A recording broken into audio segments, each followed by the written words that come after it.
Clash of Clans continues to be dominant in the mobile gaming industry, and after a full year of really amazing updates, it's not really that hard to see why. However, I always felt that there was something missing, something that could really make the game feel unique to myself and to other players. I expressed these feelings in my wishlist last year, and throughout the first 3 updates of the year, it didn't really feel like we got that. However, with the last update, all of that changed. Although it may seem small, the recent update for Clan Capital House changes was actually really big, and I'm going to explain in this video why that means big things for Supercell and Clash of Clans in the future, as well as big things for new updates that we might be getting in 2023. Let's start by talking about the update itself and why it gives every player a unique ownership over the game, as well as clans an ownership over the game as well. First of all, there's tons of options right now, even on release, for mixing and matching and creating your own clan capital house. You can also see people's prestige and how much that they've contributed to their clan capital as well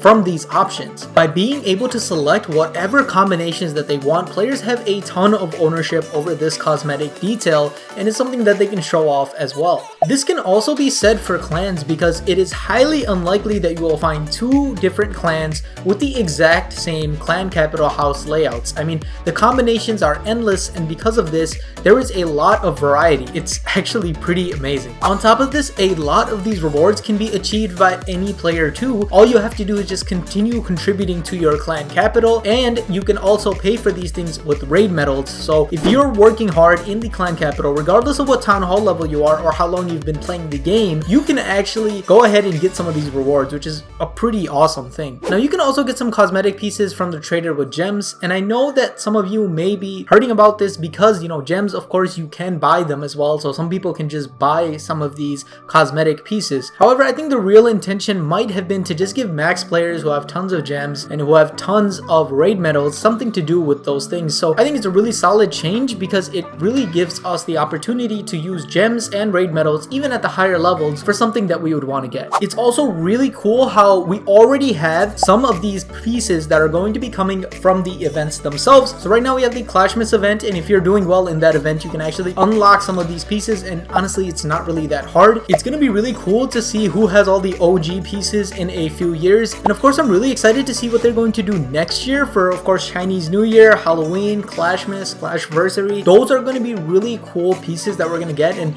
honestly, it's pretty exciting. This has actually been a pretty jam-packed update, and I think it's something that players can definitely enjoy. But enough talking about what the update has already done for us. What does this mean for updates in the future, and what can we expect from 2023? Well, first of all, it means that there's going to be more great content on the channel, so you should definitely subscribe. In all seriousness though, it means that Supercell might be considering making cosmetic changes to the game. Now, I can't guarantee that there will be any cosmetic changes for sure, but I wouldn't be surprised if there was. Think about how awesome it would be to have customizable pieces to the home village or the builder base. I think that's something that a lot of players would really enjoy. That being said, there can definitely be some difficulties with that. Home village and builder base were coded years ago, so they may be not able to change any of that code, but clan capital was of course coded this year, so it is possible that it is more capable. I personally don't know much about coding, and it could be a lot more difficult to change some aspects of the game because they're so rooted in the code. Now, if you've watched my latest video, then you know that this builder base update is going to come out, and it's going to be amazing for its own reasons. But one of the things that could be possible, however, is there's some change with the code or a complete rework of builder base in general, and maybe that's going to allow for some cosmetics to come forth in builder base. Obviously, we cannot guarantee that. It's just something that is fun to think about because it would be a really awesome update. What we can guarantee, however, is that we are going to have more seasonal and event pieces to these clan capital houses like they've already done it for Clashmas. I want you guys to let me know in the comments what your favorite combination is. I've got mine on the screen right now. Honestly, I think it looks pretty good. All of this talk about updates is really awesome. However, we got to make sure that we are fully prepared for the updates. I made this video talking about how you can prepare for the builder base update as much as possible right now